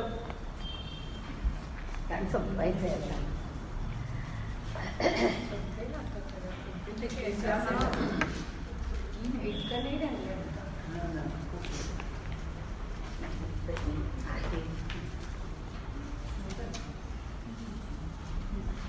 बघ ध्यान तूच वेगळं.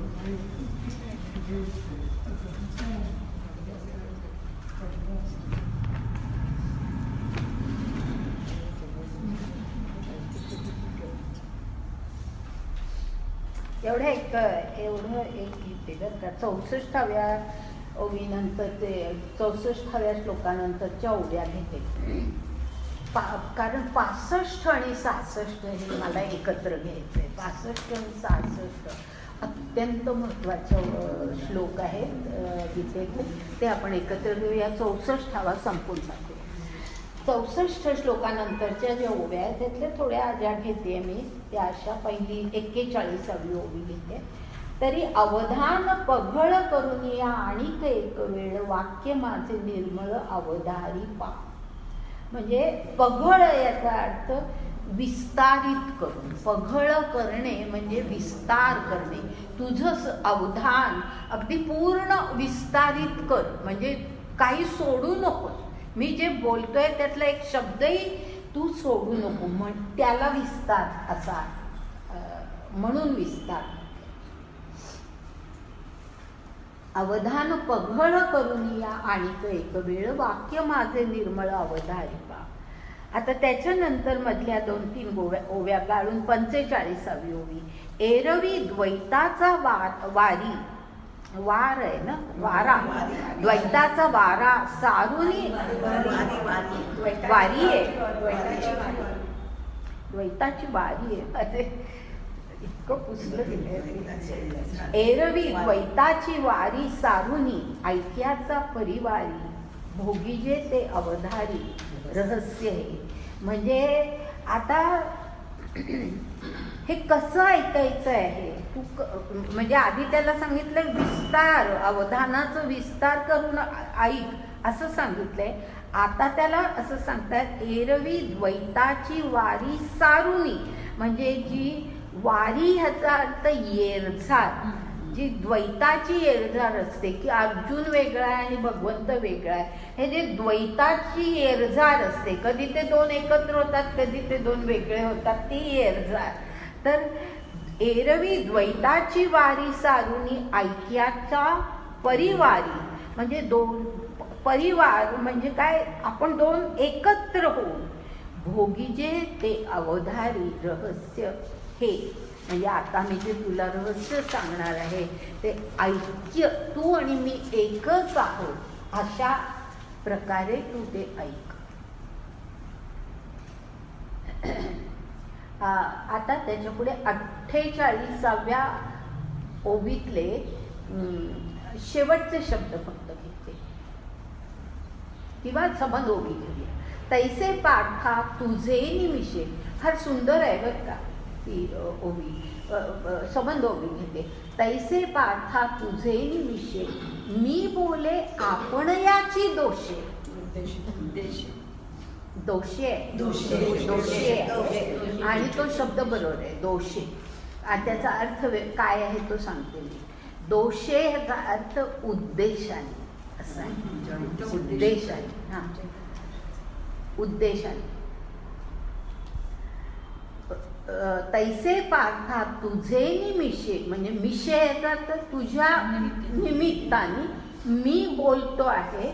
आपण याची दोषे म्हणजे मलाच उद्देशून मी बोलतोय. कारण आता द्वैत नाही आहे, आपण एक ऐक्य आहे. त्यामुळे जे काय मी बोलतोय ना, तुला नुसतं निमित्त केलंय मी आणि बोलतोय मी माझ्याशीच. खरं म्हणजे मी मलाच सांगतोय. दोषे म्हणजे उद्देशाने, माझ्याच उद्देशाने मी बोलतोय.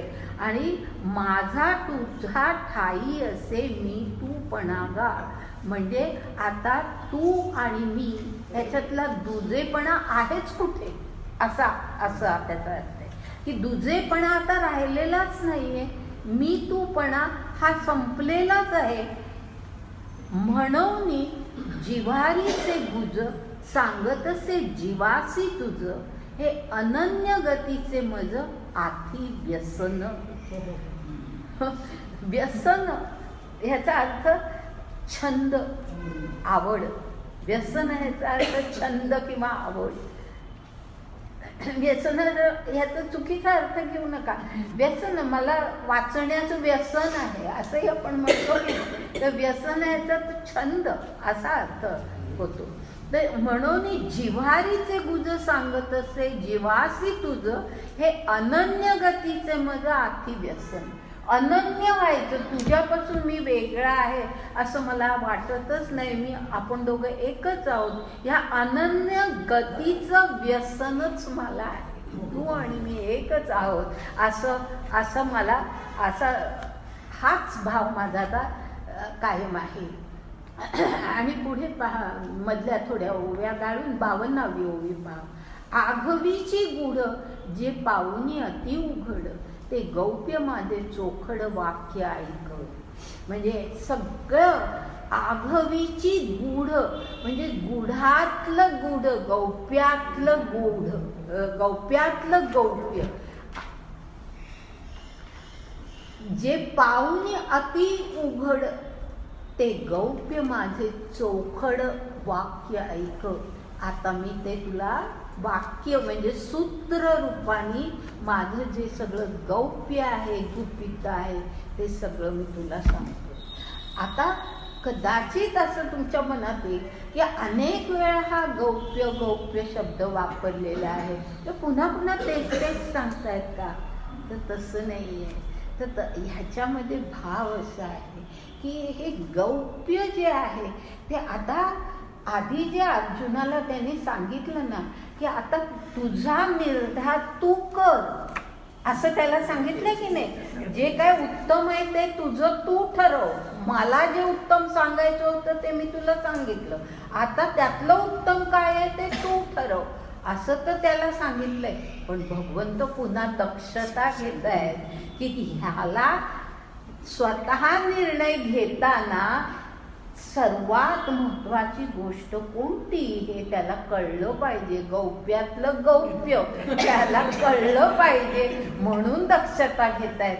आणि म्हणून असं समजू नका की पुन्हा पुन्हा गौप्य गौप्य गौप्य असं का म्हणतायत. आत्ता जे म्हणतायत ना त्याचं कारण ते आहे की त्याला निर्धार करायचा आहे. अर्जुनाने स्वतःच निर्णय घ्यायचा आहे. मग तो निर्णय त्याने योग्यच घ्यावा म्हणून आता दक्षता भगवंतच घेत आहेत की त्याला बरोबर त्यांनी काय करावं हे त्याला कळलं पाहिजे म्हणून आधी ती दक्षता घेतलेली आहे. तर आता इथे आपण थांबूया आणि 65 आणि 66 या अत्यंत आता इथेच 65 आणि 66 हे जे श्लोक आहेत ना ते चुकवू नका. अगदी आज सुद्धा जे आले नाहीये त्यांना जरूर सांगा.